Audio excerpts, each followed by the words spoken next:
Is this thing on? Alright, here we go. YouTube. What's been going on in there? Haven't made a video for a while, mainly because I haven't had a PC for a while, so that's what this video is about. I thought I'd do a quick, absolutely dodgy mobile phone video to show you that I just finished rebuilding my PC, and this is the PC that I play the games on, do my recording and do my editing. This is my main system. So you probably saw I had a video up a little while ago about a Corsair H80.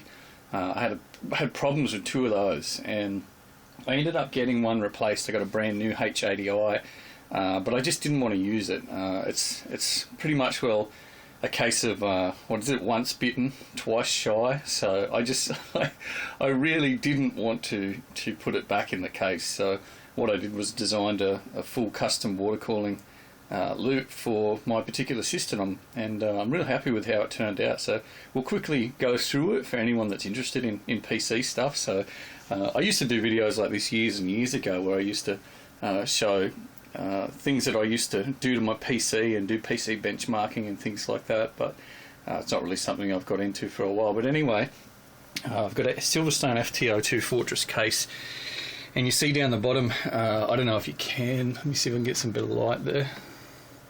I've just got a lamp. There we go, ghetto lighting.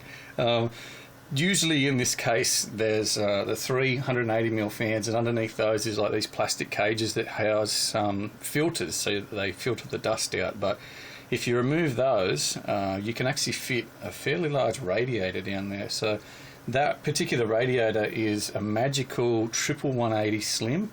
So it's a huge radiator, and you see I've got the 380mm fans on it, and they move an incredible amount of air.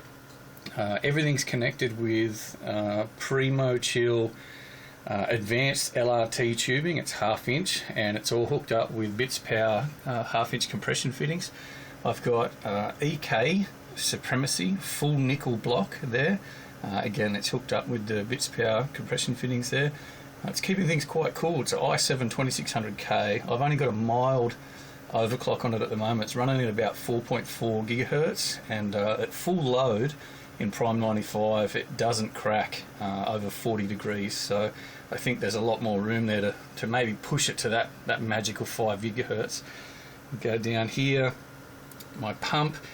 That's a Phobia 260, fairly small little pump. The advantage with those is they come out of the box, I was going to say pre-made, but they come out of the box ready to go with the 3/4 inch BSP fitting, so you can actually put your compression fittings directly onto the pump without having to order another top. It's quite quiet, and it pumps a lot of water. I've just got a foam pad there to decouple it so it doesn't vibrate through the fan, and it's actually really, really quiet. I'm really happy with that. And of course it goes up to our reservoir, which is an EK 150 res. You can see the EK anti-swirl plexiglass plate in there, and it's filled with EK clear coolant, which smells really nice, incidentally. So I was surprised. I thought it was going to have some deadly chemical smell, but it's actually quite nice. But yeah, that's my system. So just recently finished it. I've leak tested it now for just about 24 hours. Oh, I also put a new power supply in. That's a Corsair AX860 power supply. So as you can see from the video I did where I was disappointed with the Corsair H80s, I in no way am disappointed with Corsair's products. I still support them, still buy a lot of stuff, so I decided to get a brand new AX860 there. But yeah, that's pretty much my system. So of course I got the EVGA GTX 670 2 gig in there. There's some Bitfinex Alchemy cables. I wanted to get those because it just makes routing the cables much easier. The cables that come with the power supplies are generally quite stiff, and it's hard to make them look neat, so these are just little extensions you can pick up quite cheaply, and yeah, they just run towards the back of the case there. Pretty happy with how it turned out. Like I said, it runs fairly cool. One of the coolest things I think is this angle here. So that's my 5 1/4 bay drives there. So I've got plates that go over the front of that hide the reservoir, but what I want to actually do is I'm going to have to get some lights to put behind the reservoir so I can see whether the water's actually pumping. I didn't I didn't think I'd need a flow indicator, but the trouble is when you have no way to see whether your system is flowing because it's so quiet, it's probably a good idea. But what I will do is I'll probably just put either a UV LED behind it or just a white LED so that I can see in there and just see the top to see whether it's rippling. But where I sit now, I can sit and just watch that, and I look at the water just sort of trickling away there, and it's really trippy to see the liquid in the front of your system like that. It's a real weird place to put a res, I think, as well.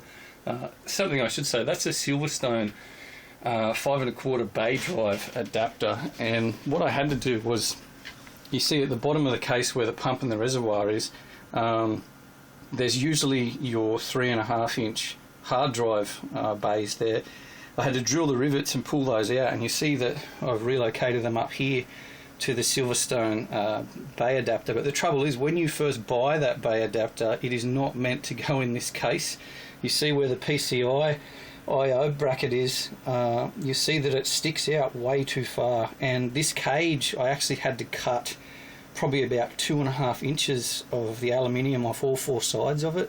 So I actually had to disassemble that, drill the rivets, and completely redesign it so it would fit in this case. But now I've got space for at least 2 mechanical hard drives, and I can put SSDs on top.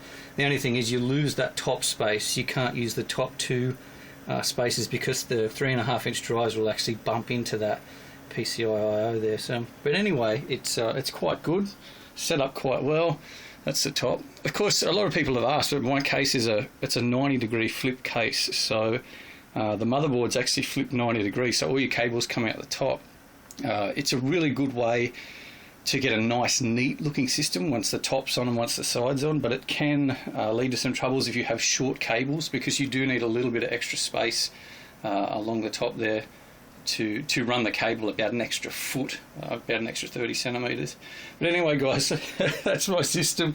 A lot of people have been wondering where I was.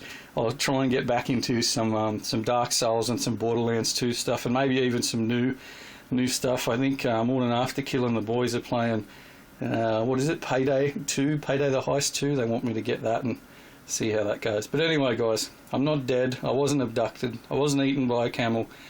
So stay tuned. There'll be more videos coming. I hope you enjoyed, and we'll see you later. How do I turn this thing off?